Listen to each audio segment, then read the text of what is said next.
तमनार के गारे पेलमा सेक्टर 1 की जनसुनवाई निरस्त करने अनिश्चितकालीन आर्थिक नाकेबंदी जारी। खरसिया विधायक उमेश पटेल ने कहा, फर्जी तरीके से हुई जिंदल की जनसुनवाई। रायगढ़ गारे पेलमा सेक्टर 1 की स्थापना को लेकर 8 दिसंबर 2025 को हुई जनसुनवाई को ग्रामीणों ने प्रशासनिक छलावा करार देते हुए लगातार पिछले 7 दिनों से लड़ाई लड़ रहे हैं। प्रभावित 14 गांवों के सरपंचों और ग्रामीणों ने CHP चौक लिब्रा में अनिश्चितकालीन आर्थिक नाकेबंदी चक्का जाम कर शांतिपूर्ण आंदोलन कर रहे हैं।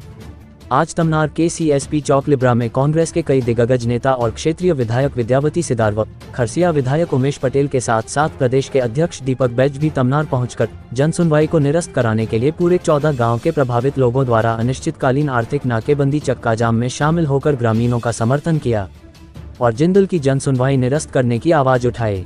शासन प्रशासन पर गंभीर आरोप, सुनवाई नहीं, नाटक हुआ। SDM घरघोड़ा को सौंपे गए ज्ञापन में ग्रामीणों ने प्रशासन पर बेहद गंभीर आरोप लगाए हैं। पत्र में साफ शब्दों में लिखा गया है कि 8 दिसंबर को हाई स्कूल मैदान में आयोजित जनसुनवाई में जनता को धोखा दिया गया। प्रशासन ने तय जगह के बजाय अन्यत्र फर्जी सुनवाई कराई। पुलिस बल का प्रयोग करके आम प्रभावित जनता को कार्यक्रम में शामिल होने से रोका गया। कंपनी के कर्मचारियों, ठेकेदारों और चुनिंदा समर्थकों को माइक थमाकर मनमानी रिपोर्ट तैयार की गई, जिसके विरोध में 14 गांव के प्रभावित लोगों द्वारा CHP चौक लिब्रा में आर्थिक नाकेबंदी कर चक्का जाम में हजारों ग्रामीण सड़क में बैठकर अहिंसात्मक रूप से जनसुनवाई निरस्त करने की मांग को लेकर बैठे हुए हैं। क्या कहते हैं खरसिया विधायक उमेश पटेल जी, सुनिए। रायगढ़ से अनुज गुप्ता के साथ सुमित श्रीवास की खास रिपोर्ट।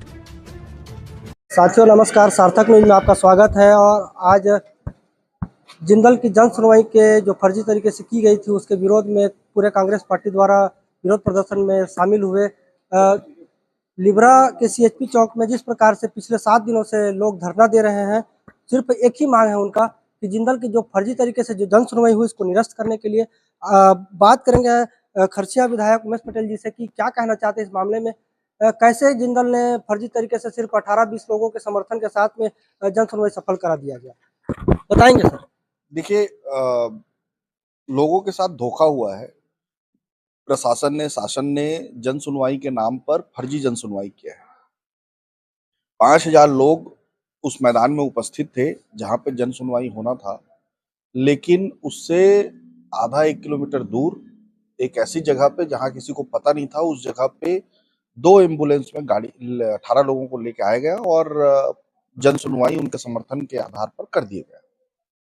टोटल जन सुनवाई का समय था मुश्किल से 15-20 मिनट और 15-20 मिनट में जन सुनवाई को समाप्त कर दिया गया और इस तरह से लोगों को एक तरह से धोखा दिया गया है जन सुनवाई के नाम से।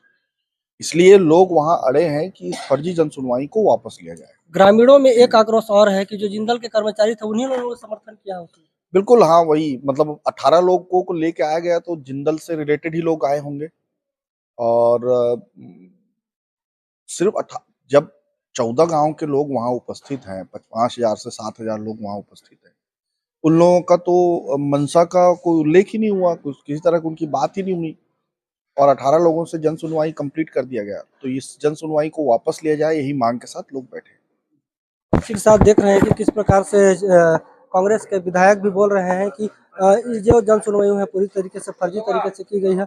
18-20 लोगों के समर्थन लेकर जिंदल प्रबंधन और शासन प्रशासन ने जन सुनवाई को करा दिया गया और इस मामले को लेकर ग्रामीण अभी भी आक्रोशित है और वो लगातार पिछले 7 दिनों से आर्थिक नाकेबंदी कर के बैठे हुए हैं और यही मांग को लेकर बैठे हैं कि ये जो जन सुनवाई है इसको निरस्त की जाए। इसी के साथ मैं अनुज कुमार गुप्ता, सार्थक न्यूज, छत्तीसगढ़, रायगढ़।